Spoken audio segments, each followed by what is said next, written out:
예수님의 공생이 3년 차입니다. 그러면 예수님께서 그동안 공생이 1년, 2년, 이제 3년이 마지막 연도잖아요. 그럼 예수님께서 얼마나 이제 제자들에게 또 사람들에게 예수님께서 이 땅에 오신 이유, 하나님께서 왜 예수님을 보내셨는가, 또 예수님께서 어떠한 일을 하셔야 하는지에 대해서 분명하게 말씀을 하시겠죠. 그래서 3년 차부터는 예수님께서 본인의 죽으심과 부활하심에 대해서 본격적으로 말씀하십니다. 1년차, 2년차 때는 말씀을 안 하세요. 왜냐하면 아직 이해할 수가 없으니까 1년차, 2년차 때는 하나님의 나라에 대해서 말씀하시고, 그리고 이제 병든 자를 고치고 귀신 들린 자를 고치시면서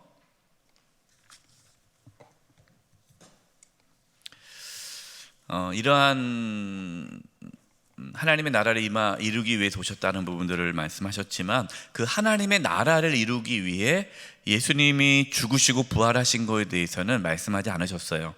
근데 이제 3년 차부터는 이 부분 말씀을 하십니다. 여러분 48페이지 표를 먼저 순서를 한번 쭉 개관을 하고 그 다음에 들어가 볼 텐데요. 48페이지 보면요, 세 번째 유월절을 지킨다. 그러니까 세 번째 유월절이니까 예수님의 공생의 3년 차라는 걸 알 수가 있죠. 그때 예수님께서 오병이어로 5천 명을 먹이시는 사건을 행하십니다. 여러분 4개 복음서 마태, 마가, 누가, 요한복음에서 예수님의 기적이 다 나오는데, 이 오병이어 기적은 사복음서에 다 나오는 기적이죠. 그 말은 예수님께서 이 오병이어 기적을 통해서 우리에게 전하고자 하는 메시지가 있다는 거죠. 여러분, 오병이어에 5천 명을 먹이셨는데 이 대상은 유대인입니다. 유대인. 그다음 8번째 보면은 7병이어로 4천 명을 먹이시잖아요. 이 4천 명은 이방인이에요. 유대인이 아니에요. 그래서 예수님은 먼저 유대인들에게 5천 명이나 되는 수많은 사람들에게 오병이어 기적을 통해서 예수님께서 생명의 떡으로 오셨음을 보여주시는 거죠. 그래서 여러분, 오병이어 5천 명을 먹이시고 그 다음에 물 위로 걸으시는 사건이 나옵니다. 예수님께서 제자들을 빨리 딴 곳으로 보내시죠. 왜냐하면 오병이어 기적을 통해서 사람들은 예수님을 왕으로 삼으려고 합니다. 왜? 자신들의 먹을 것을 책임져 주실 수 있는 분이라 생각하니까. 근데 예수님은 단순히 먹을 것을 채워주기 위해 이 땅에 오신 왕이 아니시죠. 제자들도 그러한 생각이 있었기 때문에 빨리 다른 곳으로 가게 하시죠. 그러면서 이제 풍랑을 만나는 제자들에게 예수님이 물 위를 걸어 오시면서 예수님이 물 위를 걸으신다라는 것은 자연을 다스리시는 분 아닙니까? 그러니까 신적인 모습을 보여주시죠. 그러면서 사람들이 나를 따르는 이유는 다 먹을 것 때문에, 먹는 거, 병 고침 받고 그냥 이 땅에서 그냥 편하게 살기 위해서 나를 따르는데, 그것은 아니다. 내가 진짜 이 땅에 온 이유는 생명의 떡, 내 살과 내 피를 먹고 마시는 자만이 살 수 있다라는 충격적인 말씀을 하죠. 그래서 예수님이 생명의 떡이다, 너희들이 먹는 이거 가지고는 안 된다. 이 예수님이 생명의 떡이라고 말씀을 하자 많은 제자들이 예수님을 떠납니다. 이해를 못하는 거예요. 왜 어떻게 예수님의 살과 피를 먹고 마셔? 우리가 뭐 식인종도 아니고. 그리고 예수님이 왜 자꾸만 죽는다고 그러지? 예수님이 죽으면 안 되는 거예요. 예수님이 왕이 돼야지. 그러니까 여기서부터 갈등이 시작됩니다. 많은 사람들이 예수님을 따라왔는데 이때부터 3년 차부터 예수님을 따르던 사람들이 급격히 줄어듭니다. 왜 그럴까요? 나와 생각이 다르니까. 내가 생각했던 예수님이 아닌 거예요. 내가 원하는 것을 얻지 못하는 거죠. 그러나 예수님은 많은 사람이 나를 따르는 게 목적이 아니라 하나님의 뜻을 이루기 위해 오셨기 때문에 많은 사람이 떠나도 예수님은 진리의 말씀을 전하십니다. 그러면서 장로의 6번째, 장로들의 전통과 논쟁을 하죠. 그리고 7번째, 가나안 여인의 딸을 고치십니다. 이방 여인이에요. 이방 여인을 예수님께서 이제 고치시고, 그다음 8번에 7병의 4,000명 비유대인 이방인들에게 또 먹을 것을 주시죠. 그러면서 이제 악한 세대가 표적을 구하는데 요나의 표적, 두 번째 요나의 표적에 대한 예언을 말씀하십니다. 그리고 예수님께서 벳사다에서 소경을 고치시죠. 소경을 고치는 그 사건이 참 여러분이 흐름에 보십시오. 이 흐름에서 예수님이 소경을 고쳐주신 이유가 뭘까요? 지금 사람들의 영적인 눈이 어두워져 있는 거죠. 그래서 영적인 눈을 밝혀준다는 것을 좀 보여주는 하나의 사건입니다. 예수님은 벳사다에서 소경을 고치시면서 너희들이 영적인 눈이 열리기를 바란다는 것을, 메시지를 전하고 있죠. 그러면서 예수님은 그 빌립보 가이사랴에서 너희는 나를 누구라 하느냐라는 중요한 질문을 합니다. 베드로가 고백하죠. 그때 예수님이 비로소 처음으로 예수님의 죽으심과 부활에 대한 말씀을 하십니다. 그러자 베드로는 절대로 안 됩니다, 예수님 죽으면 안 됩니다 할 때 사탄아 물러가라 하면서 예수님께서 이 땅에 오신 이유에 대해서 말씀하시죠.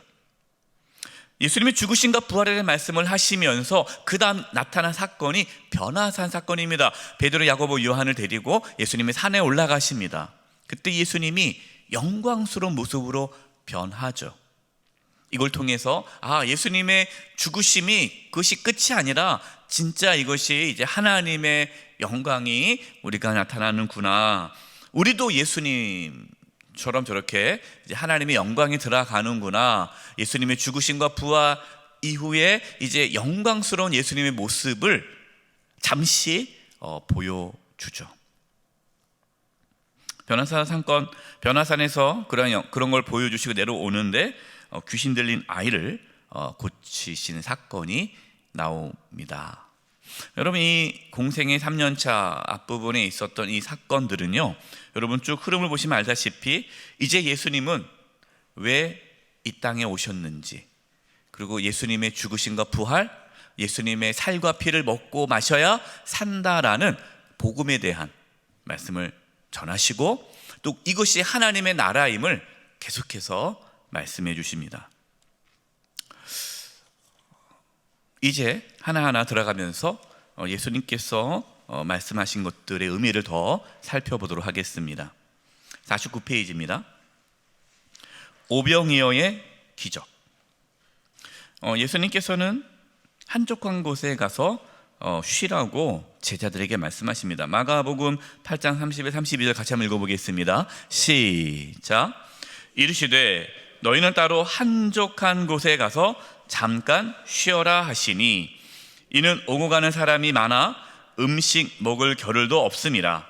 이에 배를 타고 따로 한적한 곳에 갈세.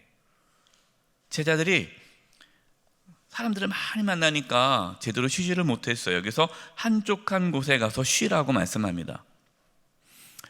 어떤 분들은 일 중독인 분들이 있어요. 쉬지를 않아요. 막 그냥 열심히 일하는 것이, 그것이 옳다라고 생각을 해요. 여러분, 육체적이고 정신적인 쉼이 필요합니다. 육체적, 정신적 쉼이 필요해요. 왜냐하면 육체적, 정신적 쉼을 통해서 우리는 영적인 회복을 얻게 돼요. 어떤 분들은 영과 육을 구분하는데, 여러분 그것은 잘못된 신앙입니다. 영과 육은 연결되어 있어요. 그래서 우리 몸과 마음과 영혼이 잘 쉬어야 영적인 회복이 일어납니다. 여러분, 우리가 육체적, 정신적 쉼이 필요한 이유는 하나님께 집중하기 위해서예요. 우리가 막 일하다 보면요, 그 일에 파묻히다 보면은 하나님을 놓칩니다. 그렇기 때문에 우리는 따로 한적한 곳에서 쉬면서 본질로 돌아가야 돼요. 그 본질은 하나님입니다. 내가 이 일을 왜 하고 있지? 이 일의 목적이 뭐지? 방향이 뭐지? 지금 잘가고 있는가? 라는 것들을 끊임없이 자기를 돌아보면서 하나님께 집중하는 시간, 필요합니다. 여러분 그것을 위해서 쉬는 거예요. 예수님께서 이제 쉰 다음에 백성들을 가르칩니다. 말씀을 가르쳐요. 마가복음 두 번째 마가복음 6장 34절에 예수께서 나오사 큰 무리를 보시고 그 목자 없는 양 같음으로 인하여 불쌍히 여기사 이에 여러 가지로 가르치시더라. 여기서 여러 가지로 가르치다 했는데 뭘 가르치시죠? 누가복음에는 하나님의 나라에 대해서 가르친다고 말씀하고 있어요. 그래서 예수님은 하나님의 나라, 예수님의 관심은 하나님의 나라예요. 하나님의 나라가 너희 가운데 임하기를 계속해서 말씀하시죠. 근데 그들을 불쌍히 여기셨다는 거예요. 여러분, 저와 여러분이 구원을 받는 이유가 뭡니까?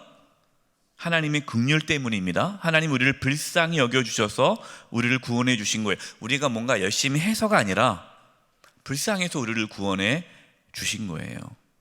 그래서 우리는 구원받은 것에 대해서 자랑할 것이 없어요. 내가 한 게 없으니까 그냥 불쌍히 여김을 받은 것뿐입니다. 많은 사람들이 하나님 나라에 대해 말씀을 들었어요. 이제 집에 돌아가야 되는데 먹을 게 없잖아요. 그러니까 제자들이 빨리 보냅시다. 예수님이 뭐라고 말씀합니까? 마가복음 6장 37절에 너희가 먹을 것을 주라라고 말씀합니다. 교재는 없어요. 너희가 먹을 것을 주라. 그래서 우리가 없는데요, 갖고 있는 건 5병이요. 보리떡 5개와 물고기 2마리밖에 없습니다. 이제 이걸 가지고 배불리 먹이시죠. 세 번째, 5병여로 5,000명을 배불리 먹이십니다. 예수께서 떡 5개와 물고기 2마리를 가지사 하늘을 우러러 축사하시고, 하늘을 우러러 축사한다는 게 무슨 뜻이죠? 감사 기도죠. 지금 예수님은 하나님을 인정하는 거예요. 여러분, 감사라는 것은 하나님을 인정하는 겁니다. 우리의 삶에 하나님 앞에 늘 감사할 수 있기를 바랍니다. 감사한다는 건 하나님을 인정한다는 거고, 하나님을 인정하는 자에게 하나님은 풍요로움을 허락해 주시죠. 배불리 먹고 남았습니다. 여러분, 오병이어 이 이적을 통해서 우리에게 주는 메시지가 있죠. 여러 가지가 있습니다. 근데 그 중에 몇 가지만 말씀을 드리겠습니다. 첫 번째는요, 너희가 먹을 것을 주라는 거예요. 배고픈 자들, 가난한 자들, 소외된 자들, 고통 가운데 있는 자들에게 그들의 필요를 너희가 채워주라라고 말씀하셨어요. 여러분, 그렇기 때문에 교회는요, 가난한 자들, 소외된 이웃들에게 먹을 것을 줘야 하는 그 사명이 있는 거예요. 어떤 분은 그렇게 얘기하죠. 아니, 교회가 구제기관입니까? 뭐 나라가 할 일이지 뭐 교회는 할 일은 그냥 전도만 해야지 무슨 구제를 합니까? 라고 생각하는 거 잘못된 생각이죠. 예수님께서는 너희가 먹을 것을 주라라고 말씀했어요. 그래서 우리는 먹을 것을 줘야 돼요. 두 번째, 오늘 이 오병이의 기적에서 깨달을 수 있는 것은 순종하면, 지금 예수님 말씀에 제자들이 순종했잖아요. 순종했더니 오병이의 기적이 나타난 거예요. 마치 물을 포도주를 만드셨을 때도 그 물을 떠다 주라라고 했을 때 하인들이 순종했을 때 물이 포도주가 되었던 것처럼, 오병이어 너희들이 이것을 나눠줘라 했을 때 예수님 말도 안 됩니다. 이거 갖고 어떻게 나눠 먹습니까? 하고 움직이지 않으면 기적은 나타나지 않죠. 하나님 능력이 나타나지 않아요. 여러분, 우리가 가진 게 없죠. 하지만 하는 거예요. 순종하는 거예요. 교회 예산이 없습니다. 교회가 부족합니다. 지금 코로나 시기 어려운데 누굴 돕습니까? 자꾸만 움츠러 들이면, 순종하지 않으면 하나님 역사 나타나지 않는 거죠. 여러분, 하나님 말씀에 순종하시기 바랍니다. 순종할 때 하나님의 역사 나타나는 거예요. 이걸 보여주시는 거죠. 세 번째, 여러분, 오병이어를 통해서 예수님께서 말씀하는 것은 그 다음에 나오지만 나는 생명의 떡이라는 거예요. 내가 너희들을 배부르게 할 수 있다는 거죠. 이 배부름은 이제 육체적인 배부름뿐만 아니라 영적인 배부름이고 영혼의 목마름을 해결해 준다는 그 부분이죠.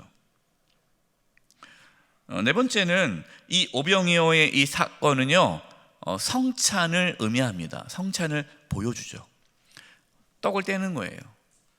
나눠주는 거예요. 이것이 성찬의 의미를 보여줍니다. 그래서 오병이어 이 사건 다음에 예수님께 나는 생명의 떡이라고 말씀하면서 내 살과 피를 먹고 마셔야 된다라고 말씀하시는 거죠.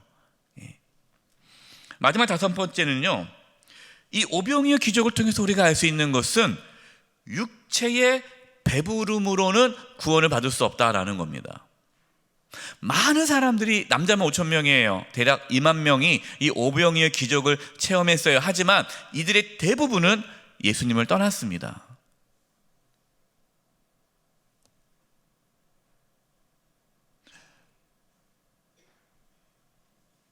육체의 배부름, 우리가 예수님 믿는 것을 그냥 단지 이 땅에서 그냥 평안을 누리고 병 고침 받고 그냥 잘 먹고 잘 살기 위해서 예수님 믿는다면 그 영혼은 끝까지 믿음을 지키기가 어렵고 언제든지 예수님을 떠날 수 있는 믿음이에요. 그거는 아주 구원받을 만한 믿음이 아닌 거죠.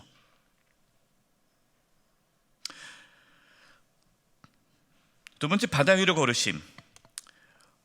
예수님께서 제자들을 다른 곳으로 보내십니다. 마가복음 6장 45절에 예수께서 즉시 제자들을 재촉하사 자기가 무리를 보내는 동안에 배 타고 앞서 건너편 벳세다로 가게 하시고 무리를 작별하신 후에 기도하러 산으로 가시니라.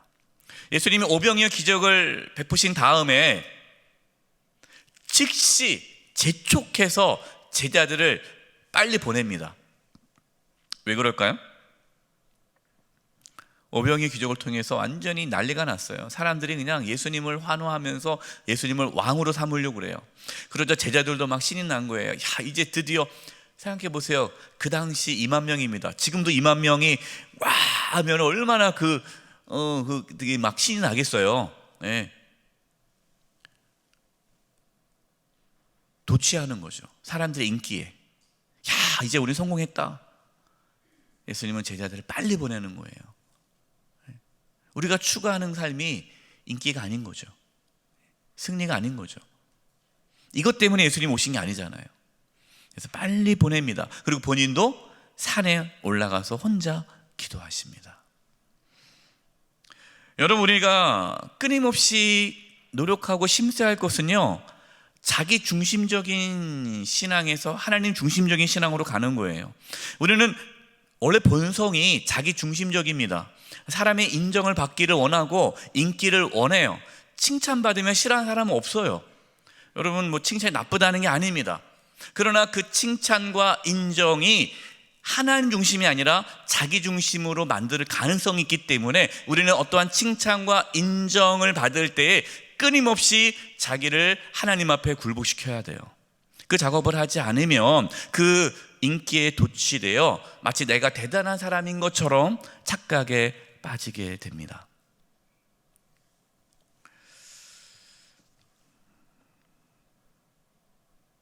하나님을 놓치면 신앙은 잘못된 길로 들어서게 됩니다. 두 번째, 제자들이 힘겨워하는 것을 보시고 바다 위에 걸어오심. 제자들이 많이 힘들어할 때 예수님이 바다 위를 걸어오시면서 안심하라, 내니 두려워하지 말라라고 말씀합니다. 여기서 안심하라, 나는 스스로 있는 자다. 하나님께서 모세를 만났을 때 나는 스스로 있는 자다, 나는 나다는 그거거든요. 여기서 예수님이 안심하라, 내니라는 게 그런 의미예요. 안심하라, 나는 스스로 있는 자다. 예수님이 만왕의 왕이시고 만유의 주시죠. 그래서 여러분, 예수님을 우리가 바르게 알 때, 정말 우리가 예수님을 주님으로 모실 때 여러분, 우리 안에 두려움이 사라집니다. 여러분, 인생에 어떤 어려움이 있습니까? 큰 폭풍이 일어나고 있습니까? 지금 우리의 시선이 어디 있는 거예요? 폭풍에 있는 거죠. 베드로가 예수님 무리를 걸어오자 나도 걷고 싶습니다. 걸어라. 걸었어요. 처음엔 잘 걸었습니다. 근데 바람이 불어 큰 풍랑이 일자 그 풍랑을 보고 두려워서 빠졌다 그랬어요. 우리의 시선을 어디에 두느냐가 중요하죠. 우리 시선을 주님께 예수님께 둘 수 있기를 바랍니다. 그 다음에 예수님께서 50페이지 이제 생명의 떡에 대한 말씀을 하십니다. 예수님께 제자들에게 말씀하는 거예요. 여기 제자는 12명의 제자가 아닙니다. 많은 제자들이에요. 여러분, 예수님의 제자가 12명만 아니죠. 많은 제자들이 예수님을 따라오고 있습니다. 그 많은 제자들에게 얘기하시는 거예요. 지금 사람들이 나를 따라온 이유가 뭐라고 생각하니? 먹고 배부름 때문이다. 정말 저들이 원하는 것은 영혼의 구원이 아니라 단지 그냥 육체적인 배부름, 떡을 먹고 배부르기 때문에 나를 따라오는 것이다. 나는 그것을 위해서 온 것이 아니다 하면서 이 요한복음 6장에 중요한 말씀들을 하죠. 나는 생명의 떡이다. 중요한 말씀인 거 보겠습니다. 50페이지 요한복음 6장 35절부터요. 예수께서 이르시되 나는 생명의 떡이니 내게 오는 자는 결코 줄이지 아니할 터요 나를 믿는 자는 영원히 목마르지 아니하리라. 여러분, 요한복음 4장에 예수님께서 사마리아 여인을 만났을 때랑 비슷한 말씀을 하시잖아요. 영원히 목마르지 않은 물, 생수, 영원히 줄이지 않는 떡, 생명의 떡. 내가 하늘에서 내려온 것은 내 뜻을 행하려 함이 아니요 나를 보내신 이의 뜻을 행하려 함이라. 그러니까 지금 예수님께서 이 땅에 오신 이유가 뭐라는 거예요? 하나님의 뜻을 이루기 위해서 왔다라는 거죠. 그 뜻이 뭐냐? 39절 같이 한번 읽어보겠습니다. 39절 시작. 나를 보내신 이의 뜻은 내게 주신 자 중에 내가 하나라도 잃어버리지 아니하고 마지막 날에 다시 살리는 이것이니라. 40절 시작. 내 아버지의 뜻은 아들을 보고 믿는 자마다 영생을 얻는 이것이니 마지막 날에 내가 이를 다시 살리리라 하시니라. 아멘. 예수님이 이 땅에 오신 이유는 영생이에요. 영원한 생명. 영원한 생명이 뭡니까? 영원히 하나님과 함께하는 삶을 살아가도록 하기 위해 이 땅에 오신 거죠. 그것을 위해 예수님은 이 땅에 오셔서 그 일을 이루신 겁니다. 그 일이 죽으심과 부활이죠. 근데 사람들은 거기 관심이 없어요. 영원한 생명에 관심이 없어요. 단지 그냥 이 땅의 삶에만 관심이 있습니다. 혹시 여러분은 어디에 관심이 있습니까? 그냥 우리의 자녀들이 이 땅에서 그냥 잘 먹고 잘 사는 데 관심이 있습니까? 우리가 이 땅에서 아프지 않고 건강하게 그냥 오래오래 행복하게 살다가 그냥 가는 데 관심이 있습니까? 여러분, 물론 그것도 중요하죠. 그러나 예수님이 이 땅에 오신 이유는 예수님을 믿는 자마다 영생을 얻도록 하기 위해 예수님을 보내신 거죠. 예수님 그것을 이루기 위해 오신 겁니다. 그래서 네 번째, 예수님의 살과 피에 대해서 말씀하시는 거예요. 요한복음 6장 53절부터입니다. 예수께서 이르시되 내가 진실로 진실로 너에게 이르노니. 얼마나 진실로, 참으로 내가 진짜 중요하다는 거죠. 인자의 살, 인자는 예수님을 말하는 거죠. 예수님의 살을 먹지 아니하고 인자, 예수님의 피를 마시지 아니하면 너희 속에 생명이 없느니라.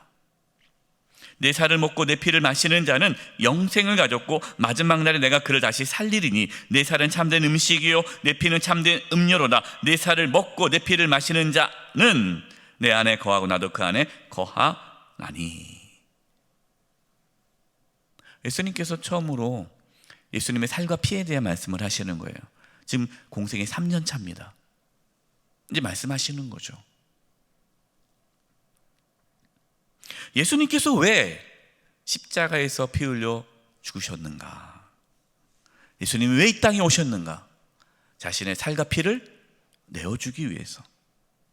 그걸 통해서 우리가 생명을 얻기 때문에 그렇죠. 영생을 얻는 거예요. 죄사함을 얻는 거예요. 예수님이 살과 피를 내어주지 않으면 우리는 살 수가 없는 거죠. 살 수가 없어요. 예수님의 살과 피를 먹고 마신다는 게 무슨 뜻일까요? 예수님께서 많은 고난을 받고 십자가 못 박혀 죽으신 것이 나의 죄를 대신해서 그렇게 죽으셨다는 걸 믿음으로 내가 받아들일 때 예수님의 살과 피를 먹고 마시는 거죠. 그러면 그 예수님을 내가 주님으로 받아들이는 거예요. 여러분, 먹고 마신다라는 것은 내 안에 들어오는 거 아닙니까? 예수님을 내 안에 모시는 거죠. 주님과의 연합을 뜻합니다. 네. 그래서 내 살을 먹고 내 피를 마시는 내 안에 거하고 나도 그 안에 거한다. 우리가 그 예수 그리스도의 십자가의 은혜를 우리가 믿고 고백할 때에 예수님을 우리가 주님으로 받아들일 때에 예수님이 우리 안에 오시잖아요. 성령이 우리 안에 오시잖아요. 예, 주님이 내 안에.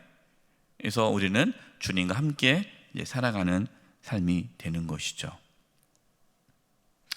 그러나 안타깝게도 많은 제자들이 예수님을 떠납니다. 5번째, 그때부터 그의 제자 중에 많은 사람이 떠나가고 다시는 그와 함께 다니지 아니하더라. 많은 사람들이 예수님의 말씀을 이해할 수 없었어요. 예수님의 죽으심도 이해할 수 없었고, 예수님의 살과 피를 먹는다는 것도 이해할 수 없었고. 그러니까 처음부터 이 제자들은 예수님을 따라온 이유가 있죠. 예수님이 왕이 되었을 때 자신들도 한 자리에 뭔가 하나씩 얻기 위해서 예수님을 따라온 거예요. 그래서 예수님이 오병이어 기적을 베풀었을 때, 야, 이제 드디어 됐다, 이제 예수님이 왕이 되는구나 라는 기대에 부풀렀는데 갑자기 막 가라 그러고, 그러면서 내가 이것 때문에 온 게 아니라 그러고, 내 살과 피를 먹어야 된다 그러고, 죽는다 그러고, 이러시니까 많은 제자들이 예수님을 더 이상 따라갈 이유가 없는 거죠. 여러분, 우리가 올바른 신앙생활을 하려면요, 그동안 내가 생각해왔던 내 생각들을 내려놓을 수 있어야 돼요. 내가 생각하는 것들을 계속 고집하면 여러분, 우리는 예수님을 따라갈 수가 없습니다. 기존에 내가 생각해왔던 것들 언제든지 우리는 내려놔야 돼요. 장로의 전통들과 논쟁이 생겼습니다. 눈에 보이는 명분들만 내세우죠. 51페이지입니다. 장로들이 이렇게 얘기하는 거예요. 당신들의 제자들은 왜 장로들의 전통을 범합니까? 그 뭡니까? 음식을 먹을 때 손을 씻지 않고 먹었다는 거예요. 지금 이 장로들의 생각은요, 깨끗한 손입니까? 아니면은 음식을 먹기 전에 손을 닦는 겁니까? 깨끗해도 음식을 먹기 전에 손을 닦아야 돼요.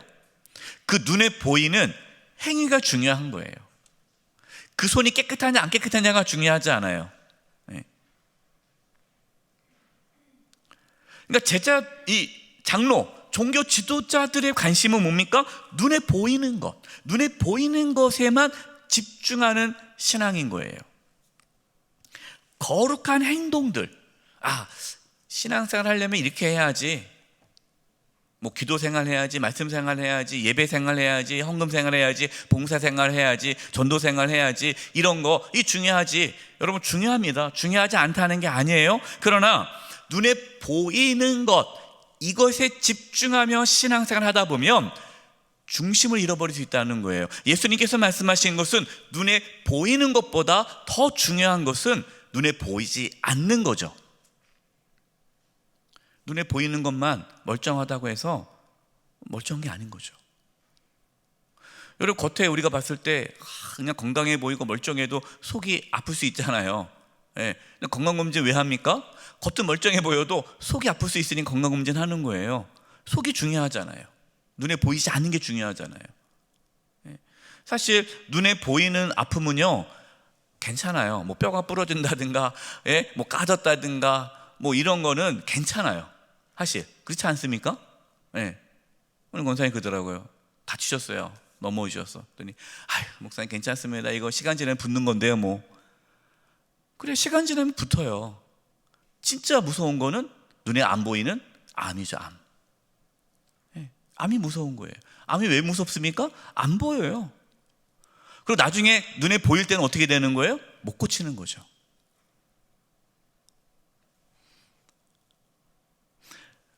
예수님께서 장로들에게 책망합니다. 너희들이 하나님의 말씀을 들었지 않았느냐? 네 부모를 공경하라 라고 했는데 너희들은 실제로는 부모님을 공경하지 않고 고르반 하나님께 드린 바 되었다. 내가 갖고 있는 모든 재산은 다 하나님께 드렸다. 남들 보기에는 어떻게 보여요? 야, 좋아 보이잖아요. 그러니까 겉으로는 되게 엄청나게 경건한 것처럼 보이고 거룩한 것처럼 보여요. 그러나 실제로는 부모님을 공경하지 않는 거죠. 이런 분들이 있어요. 내가 하나님께 헌신했다. 나는 이제 평신도로 선교사 나가겠다. 나는 하나님께 헌신하겠다. 나는 내 평생 하나님께 드리겠다. 남들 보면은 정말 대단한 믿음이다. 근데 가만히 보면 자기가 해야 할 일을 안 해요. 가족을 돌보질 않아요. 주변 사람들에게 민폐를 끼치는 거예요. 자기만 뭔가 엄청나게 거룩해요. 근데 실제로는 그 사람을 위해서 주변 사람이 너무나 힘들어요.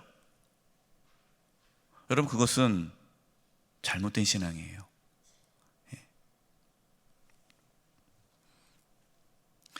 두 번째, 눈에 보이지 않는 마음이 중요하다는 거죠. 마태복음 15장입니다. 내 백성이 입술로는 나를 공경하되 마음으로부터 내게 멀도다. 입에서 나오는 것들은 마음에서 나오나니 이것이야말로 사람을 더럽게 하느니라. 예수님께서 눈에 보이는 게 중요한 게 아니라 네 마음이 중요하다.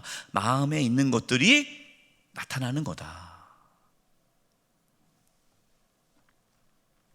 그래서 7번째, 이제 가나안 여인의 딸을 고쳐줍니다. 가나안 여인이 자기 딸이 귀신 들렸어요. 그러면서 뭐라고 구합니까? 나를 불쌍히 여기소서. 여러분, 불쌍히 여기달라는 말이 뭐죠? 내가 고침 받을 만한 자격이 없지만 봐달라는 거죠. 여러분, 불쌍히 여겨주세요. 봐주세요. 이것은요, 내가 자격이 없어요. 자격이 없는데 해달라고 할 때 좀 불쌍히 여겨달라는 거죠.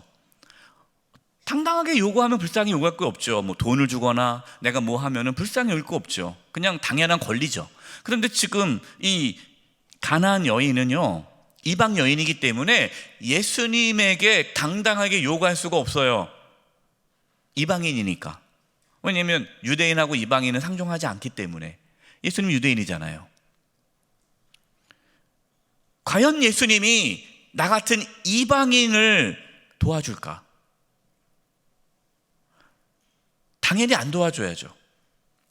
그러니까 안 도와주는 게 당연한 거예요. 그러니까 나를 불쌍히 여겨달라고 한 거죠. 여러분, 저와 여러분이 구원 받을 만한 일을 했습니까? 우리가 하나님의 자녀가 될 만한 일을 했습니까? 아니에요.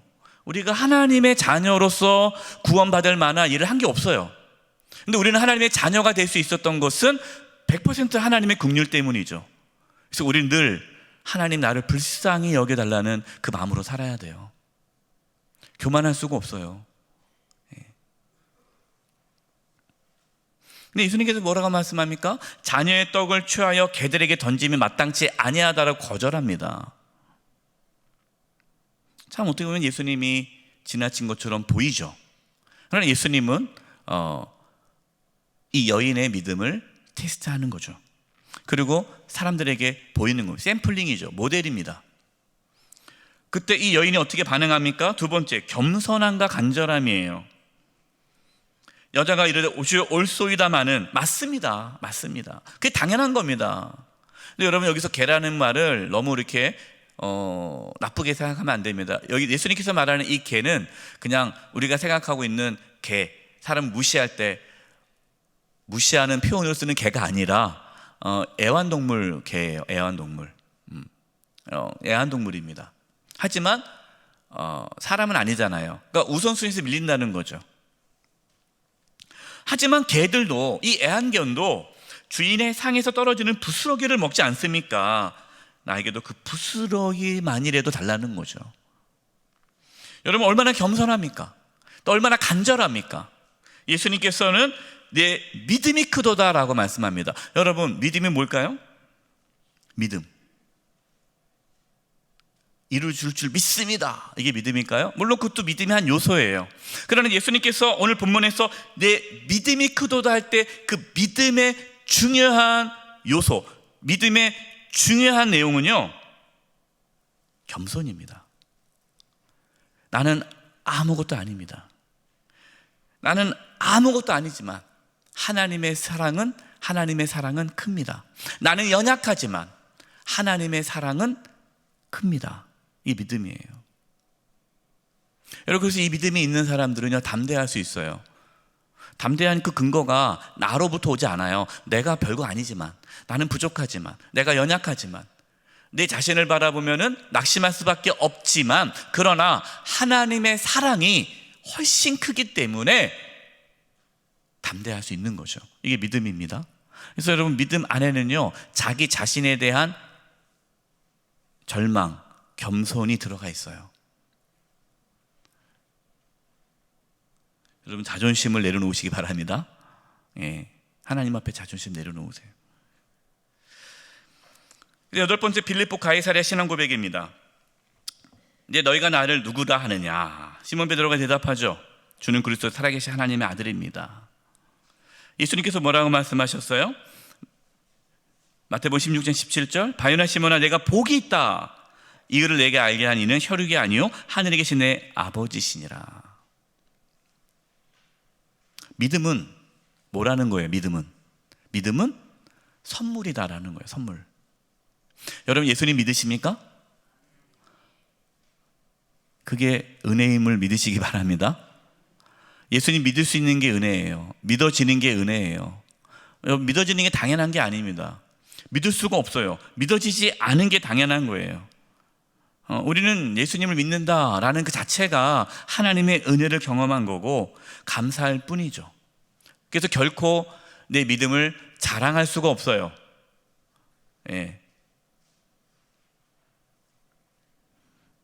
누군가를 비난하면 정죄하면서 왜 그렇게 예수 믿어? 나처럼 믿어, 나처럼 믿어봐 라고 말을 하면 안 돼요. 예. 믿음이 연약한 자들에게 괜찮다고, 나도 당신보다 훨씬 믿음이 안 좋았다고, 그러나 하나님의 은혜로 이렇게 예수님 믿게 됐다고, 당신에게도 하나님의 은혜가 임하면 나보다 더 예수 잘 믿을 거라고.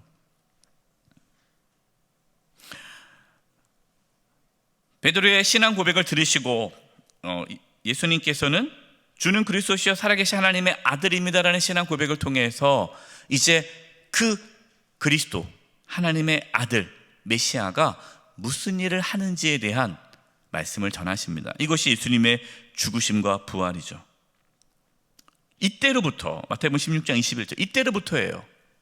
그 전에는 얘기 안 하셨어요. 이때로부터 예수 그리스도께서 자기가 예루살렘에 올라가 장로들과 대제사장들과 서기관들에게 많은 고난을 받고 죽임을 당하고 제3일에 살아나야 할 것을 제자들에게 비로소 나타내시니, 주는 그리스도시요 살아계신 하나님의 아들이십니다. 그분이 누구냐는 거예요. 그분은 많은 고난을 받아 십자가에서 죽으시고 부활하심으로 나를 죄에서 구원하시는 분이라는 거죠. 10번째, 신앙의 참된 자세입니다. 잘못된 헌신이 있어요. 베드로가 예수님을 붙잡고 그리하지 마옵소서, 결코 죽게 미치지 못합니다. 예수님께서 말씀하셨어요. 사탄아 물러가라. 내가 하나님의 일을 생각하지 아니하고 사람의 일을 생각하는도다. 여러분, 지금 베드로가 예수님을 붙잡습니다. 예수님 죽지 못하게 합니다. 여러분, 예수님이 죽지 않으시면 어떻게 되는 거예요? 우리도 구원 못 받잖아요. 베드로도 구원 못 받는 거 아닙니까? 그 사탄은 어떠한 일을 하나요? 사탄의 주요 관심, 구원받지 못하도록 하는 거예요. 잘 먹고 잘 살게는 해줘요. 그러나 구원받지 못하게 합니다. 교회 열심히 나오게 해요. 교회 봉사도 열심히 하게 합니다.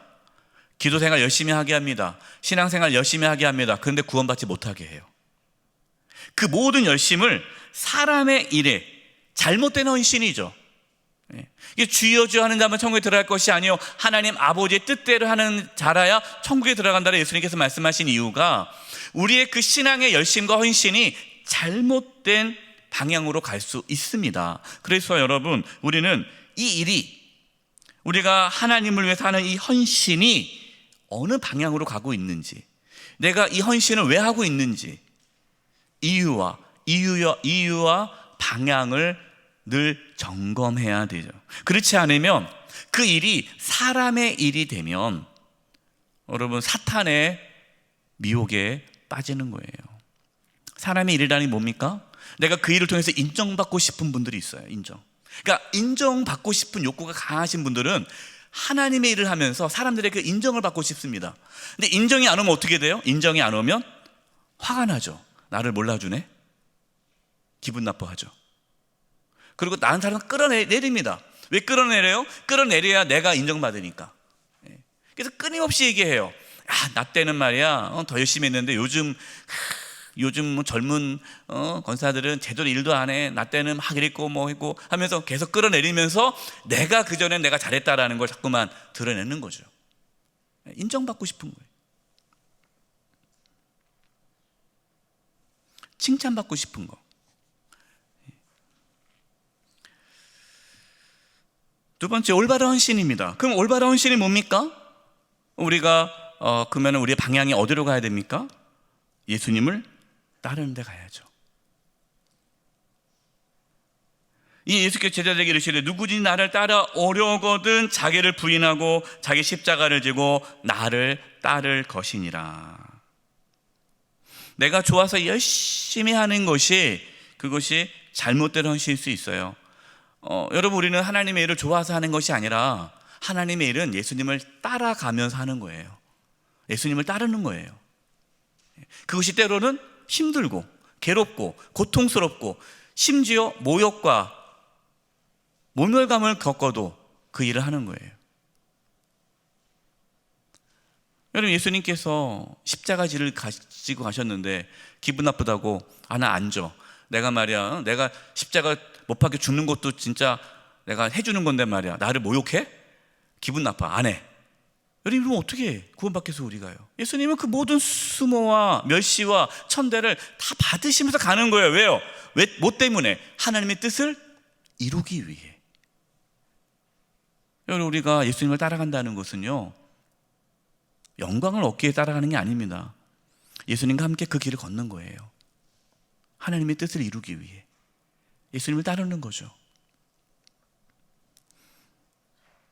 그래서 예수님께서 이렇게 말씀하셨어요. 여긴 기록하지 않았습니다.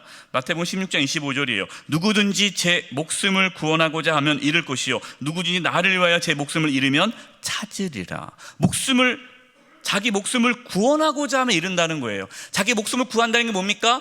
자기 중심적인 것, 사람의 일이죠. 내가 중심이 되는 거예요. 나를 위해서 그 일을 하게 되면 그 사람은 그 일이 오히려 멸망의 길로 접어들게 되는 거죠. 누구든 나를 위하여 제 목숨을 잃으면, 내 목숨을 잃는다는 건 뭡니까? 나 중심적이 아니라 예수님을 따른다는 거죠. 그러면 구원을 받게 된다. 왜? 그 믿음이 참된 길이기 때문에. 누가복음 14장 33절에도 이렇게 말씀하셨어요. 누구든지 자기의 모든 소유를 버리지 아니하면 능히 내 제자가 되지 못하리라. 참 충격적인 얘기죠. 여러분, 이 말씀 들으면 누가 예수님을 따라가겠습니까? 오늘날 주일 예배 때 여러분 모든 소유를 다 버리지 않으면 예수님 제자 안 됩니다. 예수님 안 따라가면 여러분 구원 못 받습니다. 여러분 다 소유 버리셔야 돼요. 그래야 천국 갑니다. 그러면 아마 다음 주에 교회 안 많은 분들이 여긴 이단인 것 같아요. 다른 교회 가자 할 거예요. 근데 사실은 예수님 말씀은 그대로예요. 내 소유를 버리지 않으면. 이게 무슨 뜻입니까? 오해해가지고 또 여러분도 주무시다가 이것만 딱 들으시고 또 집에 가 통장 정리하지 마시고, 소유를 버리라는 게 뭡니까? 내 마음의 중심을, 내 주인의 자리를 내가 꽉 틀어잡고 있으면 안 된다는 거예요. 예수님께 내어놔야 된다는 거죠. 그게 예수님을 따른다는 거, 그게 예수님 믿는다는 거예요. 여러분, 우리는 그냥 단순히 눈에 보이는 종교적인 행위를 통해서만 예수님을 따른다라고 본인을 스스로 속여서는 안 됩니다. 우리 끊임없이 예수님을 나의 주님으로 모시고 살아가야 돼요. 이것이 어렵죠. 힘들죠. 그러나 그것이 결국에는 영광이라는 것을 변화사 사건을 통해서 보여주시는 겁니다. 53페이지. 예수님 베드로, 야고보, 요한만 데리고 산에 올라가셨어요. 그들 앞에서 변형되셨습니다. 얼굴이 해같이 빛났습니다. 옷이 빛과 같이 휘어졌어요. 이것은 예수님이 이제 고난 이후의 부활의 영광의 모습을 미리 보여준 거죠. 여러분, 여기서요 두 사람이 나옵니다. 모세와 엘리야가 나오죠. 모세는 어떤 사람이에요? 율법을 기록한 자 아닙니까? 그러니까 율법의 대표자예요. 엘리야는요 선지자의 대표자입니다. 그러니까 모세와 엘리야가 나와서 예수님과 대화를 나눌 때에 이 사건은, 이 변화사 사건은 율법과 그 선지자들의 전한 예언의 말씀이 예수님을 통해 성취됨을 보여주는 거죠. 그러니까 구약의 모든 말씀이 이제 예수님이 십자가에 죽으시고 부활하심으로 완전히 성취됨을 보여주는 사건이죠. 잘못된 신앙의 여기서 모습을 볼 수 있습니다. 근데 베드로가 무슨 얘기를 합니까? 여기가 좋사오니, 초막 셋을 짓겠다는 거죠. 모세와 엘리야와 또 주님을 위해서 그냥 내려가지 말고 여기 있겠다는 거예요. 이게 잘못된 신앙이죠. 여러분, 우리는 어디로 나가야 됩니까? 세상으로 나아가야 돼요. 그냥 우리끼리만 모여 있으면 안 돼요. 자기 만족의 신앙에 머물면 안 됩니다. 그래서 여러분, 신앙이 하나의 신앙생활이 중독일 수 있어요. 그래서 그렇게 얘기하시는 분도 있죠. 신앙생활을 중독처럼 중독. 부정적인 표현이죠. 이게 뭐냐면요, 자기 만족을 위해서 신앙생활 하는 거예요. 자기 만족. 그래서 은혜 받았다, 너무 기쁘다, 감사하다, 행복하다, 그냥 자기 어떤 영적인 만족감만을 위해서 거기만 머물러 있는 신앙. 여러분, 이것은 잘못된 신앙이에요. 예수님은 산에만 머물지 않으셨죠. 여러분, 우리가 모여서 예배하고 성도 간에 교제하고 많은 은혜 받고 충만하고 기쁨이 가득한 이 시간을 갖지만 여기만 머물면 안 되죠. 우리는 세상에 나아가서 그 영적인 힘을 갖고 세상의 빛과 소금으로 살아가는 거예요. 이것이 예수님께서 우리에게 주시는 신앙의 모습이라는 거죠. 마지막 12번째, 귀신 들린 아이를 고치십니다. 예수님께서 변화산에서 내려왔어요. 근데 어떤 아버지의 아들, 귀신을 못 쫓아내죠. 예수님께서 귀신을 쫓아내지 못한 것에 대해서 책망을 하십니다. 그리고 하나님의 능력이 나타난 것에 대해서 말씀을 하는데, 여러분, 이 제자들이 귀신을 왜 못 쫓아냈을까요? 예수님께서 뭐라고 말씀했습니까? 믿음이 작은 까닭이라. 근데 이것도 참 아이러니해요. 너희 믿음이 겨자씨 하늘만큼만 있어도 가능하다고 했거든요. 근데 지금 겨자씨라는 이 단어는요, 아주 작은 것을 의미하는 거죠. 그러니까 지금 제자들에게 있어서는 믿음은 작은 믿음도 없다는 거예요. 그러니까 쉽게 해서 믿음이 없다는 표현이죠. 그러니까 제자들이 믿음이 없어서 귀신을 내쫓지 못했다는 겁니다. 그들이 기도하지 않은 것도 아니에요. 기도했어요. 근데 왜 쫓아내지 못했을까요? 제자들은 그 전에 귀신을 쫓아냈던 경험이 있었습니다. 제자들은 하나님의 능력이 아니라 자신들이 귀신을 쫓아내봤기 때문에 그 경험에 근거해서 귀신을 내쫓고 있는 거예요. 여러분, 우리가 하나님 일을 하면서요, 시간이 지날수록 처음에는 하나님을 의지합니다. 그다음에 시간이 지나면 지날수록 어떻게 합니까? 내가 그동안 살아온 경험에 근거해서 일을 하기 시작해요. 그러면 하나님의 역사가 멈춥니다. 여러분, 믿음은 뭡니까? 믿음은 끊임없이 자기를 의지하지 않고 하나님을 의지하는 게 믿음이에요. 두 번째, 하나님의 능력이 나타나는 방법이 기도 외에는 다른 것으로 이런 종류가 귀신 나가지 못한다. 제자들이 기도했어요. 근데 안 나갔어요. 근데 예수님은 기도해야 나간다라는 거예요. 그럼 기도가 뭡니까? 여러분, 기도는요, 자기를 부인하고 하나님을 붙잡는 게 기도예요. 그래서 기도는 하나님을 절대적 의존, 내가 하나님만을 의지한다는 그 표현이 기도죠. 그래서 우리가 기도할 때에 그게 참 중요합니다. 나를 부인하고 자기를 내려놓고 긍휼히 절대적으로 하나님만 신뢰하고 의지하며 간구할 때에 하나님의 역사가 나타나는 것이죠. 여러분, 오늘 예수님의 공생의 3년차 앞부분을 나눴습니다. 말씀만 보시면요, 예수님은 이제 이 땅에 오신 이유에 대해서 아주 구체적으로 분명하게 예수님의 죽으심과 부활에 대한 말씀을 하십니다. 예수님은 분명하게 우리가 어떻게 신앙생활을 해야 하는지에 대해서 말씀해 주십니다. 우리가 그동안 해왔던 신앙 무시하자는 건 아니에요. 존중하지만, 그러나 지금 나의 신앙을 예수님의 말씀에 비추어 봐서 우리가 혹시 방향이 잘못됐다면 다시 주님이 말씀하신 대로 우리의 신앙의 방향을 재조정해서 날마다 자기를 부인하고 자기 십자가를 지고 예수님을 따라가는 참된 그리스도인 삶을 살아갈 수 있기를 간절히 축원드립니다. 우리 합심에 기도하겠습니다. 기도할 것은 믿음은 은혜라고 말씀했어요. 하나님, 나에게 믿음을 주시옵소서. 나에게 믿음을 주셔서 내가 어떠한 상황에 있어도 낙심하지 않게 해주시고 두려워하지 않게 해주시고 주님을 바라보며 나가게 해주시옵소서. 주님의 살과 피를 먹고 마시는 자가 구원을 얻는다고 말씀했는데, 나를 위해서 십자가 피 흘려 죽으신 그 예수님을 바라보며 그 십자가를 붙들며 어떠한 고난과 역경 가운데서도 예수님을 주님으로 모시며 살아가게 하여 주시옵소서. 우리 이 부분으로 값심의 통성으로 기도하며 나가겠습니다. 하나님 아버지, 우리 삶이 하나님 앞에 언제나 기쁨된 삶이 될 수 있도록 인도하여 주시옵소서. 하나님 아버지, 우리의 마음이 하나님보다 앞서지 않게 하여 주시고 하나님이 주시는 하나님 믿음을 더하여 주시옵소서. 그 믿음을 하나님 믿음을 더하여 주시옵소서. 하나님 믿음을 더하여 주시옵소서. 사모하며 하나님, 말씀 안에서 아버지, 살아갈 저희들이 수 있는 예수님을 온전히 믿기를 원합니다. 주의 아버지, 예수님 온전히 믿기를 원합니다. 주님의 살과 피를 먹고 마시는 자가 되기를 원합니다. 십자가의 은혜가 우리 가운데 부어지게 하여 그리스도께서 십자가 지신 그 주시옵소서. 은혜와 사랑이 우리에게 임하게 해 주시옵소서. 하나님 아버지, 저희들에게 참된 믿음을 부어주셔서 예수님의 살과 피를 늘 먹고 마시며 십자가의 은혜에 감사하며 늘 주님의 긍휼을 바라며 살아가게 하여 주시옵소서.